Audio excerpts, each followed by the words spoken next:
É uma droga que é tão socialmente aceita que as pessoas querem te dizer que é errado tu parar, tu não beber. Já faz alguns anos que eu parei de beber. Não sei se você sabe, se você assistiu os vídeos anteriores. E talvez você ache que eu, por estar há anos sem beber, eu venci essa batalha, esse vício. Mas na verdade não. Na verdade, eu descobri uma coisa que quase ninguém fala, que um vício, ele nunca morre completamente. Ele nunca vai embora completamente. E eu vou tentar explicar aqui por que eu sinto esse medo de voltar. Quando eu parei de beber, eu pensei que estava tudo resolvido. Eu simplesmente cortei abruptamente porque eu achei que seria melhor.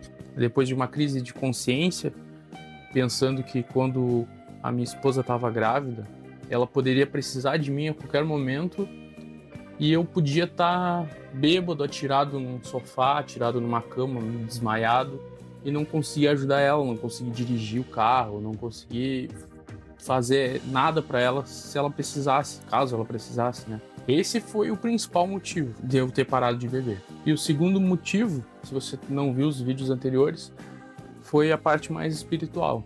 Realmente eu me aproximei mais de Deus, eu entendi mais a palavra dele, e que não fazia sentido eu estar sempre buscando estar fora de mim, estar sempre bêbado, sempre eu buscar não o prazer da bebida, do sabor, eu buscar sempre estar sentindo aquela sensação de estar fora de mim, de esquecer um pouco os problemas da vida, que é um dos efeitos do álcool. Então, como eu parei de beber, eu não resolvi diminuir e diminuindo aos poucos. Na época que eu parei, eu já estava bebendo menos. Eu estava bebendo final de semana somente, geralmente sexta, sábado de noite. E talvez domingo de dia, ao meio-dia, eu fazia um churrasco, tomava também. E geralmente, quando eu bebia, eu não bebia socialmente, que é o que falam. Eu não bebia uma lata de cerveja, duas. Não, eu bebia geralmente um fardo de cerveja, um fardo de latão, que nem falam. Então eu resolvi parar abruptamente, do dia pra noite. Depois de um fogo, de um trago, que nem eu falo, eu acordei de ressaca, pensei tudo isso e resolvi, não vou mais beber, vou parar totalmente.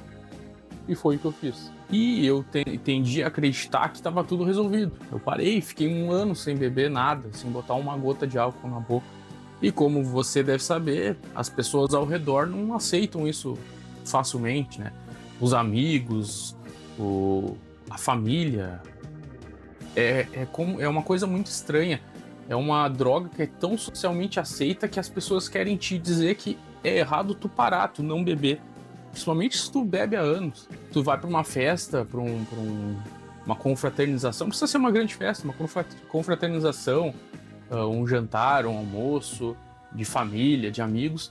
As pessoas querem que tu beba, que elas querem ver a tua melhor versão. E então foi difícil, não foi fácil vencer isso. Algumas vezes eu tive que meio que hackear, trapacear para conseguir ficar aceito no meio das pessoas. Eu tive que de repente pegar uma cerveja zero e meio que ludibriar para parecer que era uma cerveja com álcool. Só que tem um problema nisso. Tem um perigo que a maioria das pessoas não sabe. É que o cérebro, ele nunca esquece. O nosso cérebro, ele cria caminhos, ele cria hábitos, né? Quanto mais repetimos um certo comportamento, mais fácil depois fica voltar para esse comportamento, mesmo depois de anos. É por isso que existem diversas pessoas que voltam aos vícios depois de mais de 10 anos. Existe uma analogia que eu uso para mim mesmo, e eu vou passar para vocês, que é o da porta quebrada. Que depois que você usa uma certa substância ou faz uma certa coisa pela primeira vez e você abre uma porta, mas não é abre do jeito normal.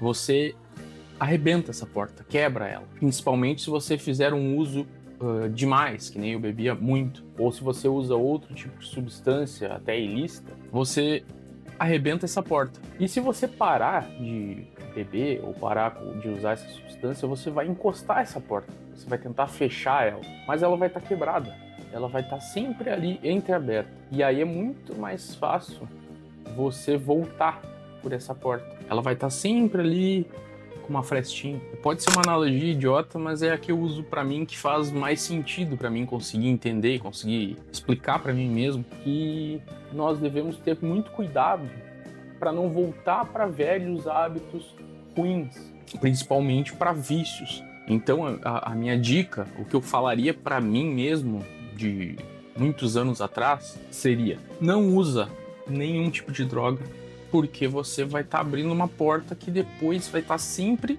entreaberta. Eu mesmo conheço muitos amigos, tenho muitos conhecidos, amigos que sofreram e sofrem até hoje por causa de vícios, de seja álcool, seja outras substâncias. E às vezes todo mundo sabe, você deve ter alguma pessoa na sua família que você conhece que desgraçou a vida dela e da família, e de todo mundo no entorno, todo mundo que gosta da pessoa, por causa de alguma substância, seja álcool ou seja outra coisa. E muitas pessoas pensam: só vou usar essa vez, só vou fazer essa vez. O problema é que eu, no meu caso, e acredito que a maioria das pessoas, é que se eu bebo um pouco, eu abro aquela porta que estava fechada e eu não me contento só com aquilo. Eu quero beber como eu bebia antes. Não me basta só tomar uma lata de cerveja, uma taça de vinho, um copo de uísque. Não, eu quero tomar uma garrafa de vinho, eu quero tomar um fardo de cerveja, uma ou duas garrafas de vinho, na verdade. Então, isso que é difícil, porque acaba voltando para isso, para esse velho hábito. E a mesma coisa acontece com outras substâncias, por isso que muita gente até chega a extremos, porque acaba voltando para a quantidade que usava antes de parar. Porque eu não vejo problema na pessoa que bebe uma lata de cerveja no final de semana, num churrasco, uma, duas, três latas de cerveja, uma taça de vinho num jantar, pode ser até uma taça grande de vinho. Eu não vejo problema nenhum. Agora o problema é você ter esse hábito de beber muito e beber, por exemplo, no final de semana, todo final de semana eu tenho que beber e beber bastante, porque isso vira um hábito, vira um vício. Outra coisa é beber todos os dias, né? Que seja, eu conheço muita gente, e eu já fui assim, de beber todos os dias, nem que seja uma lata de cerveja. Isso é vício. A pessoa às vezes não se toca, porque só uma lata de cerveja. Só que eu vejo aqui, às vezes eu saio para caminhar, eu já falei isso no vídeo anterior, eu saio para caminhar aqui às vezes 6h30 da manhã, na orla da praia, e tem gente já tomando cerveja. E tá indo trabalhar, provavelmente. Toma um latão de cerveja antes de ir trabalhar. Isso não é para ser normalizado. E eu não parei de beber só porque eu fiquei mais maduro. Eu sempre fui um pouco mais maduro do que a média das pessoas que eu andava. Vamos dizer, intelectualmente, eu sempre fui, mesmo não visualmente, mas eu sempre fui levado como alguém mais maduro, mais velho. Mesmo eu, às vezes, passando do ponto, bebendo muito e essas coisas. Mas geralmente, mesmo muito bêbado, eu era, do meu grupo, eu era o cara que freava o grupo. Eu era aquele cara que falava: tá, deu, tá demais. Então, geralmente, era eu que tinha esse papel no meu grupo. Mas a questão principal não é essa. A questão principal é que eu virei outra pessoa, outro homem. Porque, na verdade, todos nós evoluímos como pessoa. A gente pode evoluir para pior ou para melhor. A gente não é a mesma pessoa. Existe aquele ditado que o homem que molha a mão no rio, na segunda vez que ele molha a mão no rio, não é mais o mesmo homem e não é mais o mesmo rio. Nós estamos sempre em eterna mudança, em eterna evolução. Muitas pessoas tendem a se apegar a: eu sou desse jeito, eu sempre fui assim, esse tipo de palavra. Mas não é, você pode mudar, você não precisa ser do mesmo jeito o resto da vida. Isso, pra mim, é imaturidade. Então eu me tornei outra pessoa, me tornei pai. Muitas coisas que eu achava legal eu já não acho mais, muitas mesmo. Eu não tinha noção que quando a gente amadurece, começa a mudar o ambiente. Eu me mudei, vim pra outra cidade, pra outro estado, começa a conviver com outras pessoas, tu muda o teu ambiente, tu começa a mudar como tu enxerga o mundo, fora a idade, fora ser pai. Isso vai mudando e moldando como você enxerga o mundo. Claro que tem pessoas que nem dá pra chamar de pai e mãe, porque elas simplesmente têm filhos e não mudam absolutamente nada da vida delas, nem de como elas são. Elas querem que a criança se adapte a elas como elas são, e a vida gire e o mundo vira em torno dela. Não que ela precise se adaptar ao mundo. Mas isso é conversa para outro vídeo. Então, como eu mudei Eu tenho realmente um certo medo, um certo receio, temor, seja lá a palavra que vai usar, para voltar com esses hábitos. Então eu tento evitar ao máximo beber.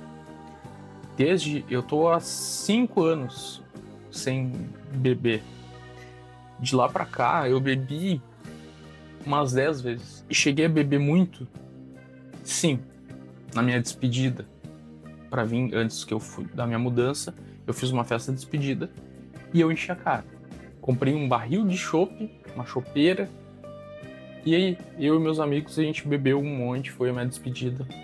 E mesmo assim, mesmo eu sabendo que seria a minha despedida de lá pra cá, eu iria vir, não iria mais seguir não bebendo, no caso, eu mesmo assim fiquei um pouco ruim, fiquei um pouco com um peso na consciência, com esse medo de voltar pra esse hábito. Porque quando você tá bêbado, você tá bebendo, você tá se sentindo bem naquele momento. Isso faz parte do efeito da bebida. O problema é o depois.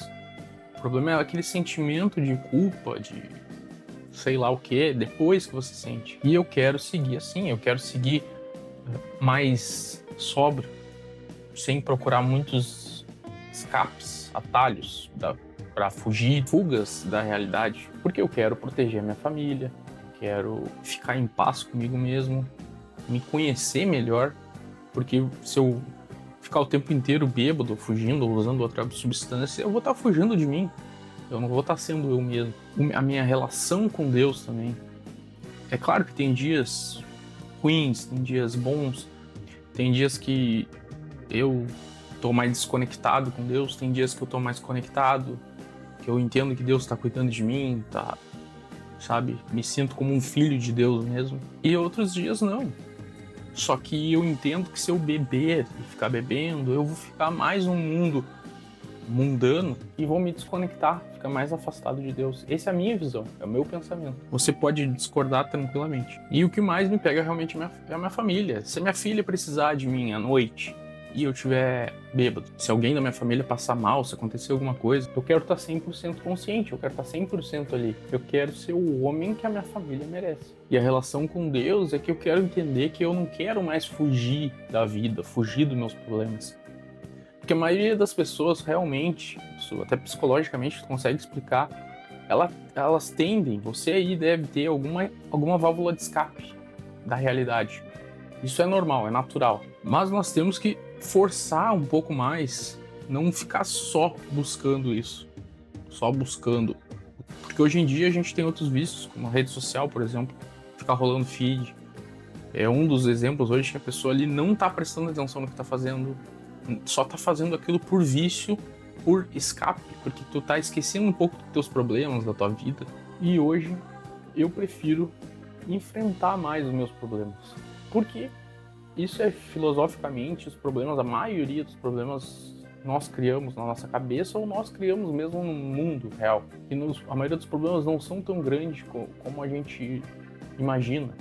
Eu dei a analogia do carro no outro vídeo, porque se você não tiver um carro, você não tem certos problemas. Você não pensa em seguro, você não pensa em pagar o IPVA do carro, você não fica preocupado em ter uma garagem, você não fica preocupado se está chovendo granizo, você não tem esse tipo de pensamento. Combustível, subiu o combustível. Entende? Se você tem o carro, você criou esses problemas para você. Agora, se você não tem o carro, você cria outros problemas. Você vai depender de transporte público, de transporte aplicativo e por aí vai. Isso serve para diversas coisas. Eu dou esse exemplo porque é um exemplo mais simples de dar. E voltando pro cerne desse vídeo, é o medo de voltar para velhos hábitos. Eu hoje não enfrento mais o problema com álcool, mas eu enfrento um problema que eu enfrento a minha vida inteira, que é o problema da obesidade. Hoje em dia tem alguns atalhos a mais, tem as tais canetinhas. Talvez eu use, não sei. Porque realmente é uma vida de luta contra um problema, contra um vício. Muitas pessoas têm alguma prisão, algum vício. Tem gente que é presa usando álcool, tem gente que usa presa hoje em dia nas redes sociais, no vício do digital. E tem outras pessoas que são presas ao dinheiro, que a vida delas gira em torno de ganhar dinheiro ou do trabalho. pessoas que são viciadas em trabalho, deixam a família de lado, deixam tudo de lado, que é um problema também que nós temos no dia de hoje, que é todo mundo tem que viver em alta performance, todo mundo tem que se doar 100% para o trabalho. Muitas vezes fica difícil de separar a vida pessoal da vida profissional. Outros são viciados em completo, de outra forma, o completo contrário. Tem pessoas que são viciadas em procrastinar, em não fazer nada, em fazer o mínimo possível. E que a maioria dessas coisas te promete, no final, tu ter uma ideia de prazer e liberdade. Mas, na maioria das vezes, você acaba, depois de um tempo, quando você passa do limite aceitável, vamos dizer assim, você perde a liberdade e você perde muitas vezes o prazer. Muito obrigado por assistir até aqui, você chegou até o final. Se fez sentido para você, se você gostou, curte, comenta. Eu quero muito saber o que você está achando. Se você quer que eu fale sobre outros assuntos, traga minhas experiências pessoais, traga contexto mais de psicologia ou traga de filosofia, bota aí nos comentários. Até a próxima aí. Falou!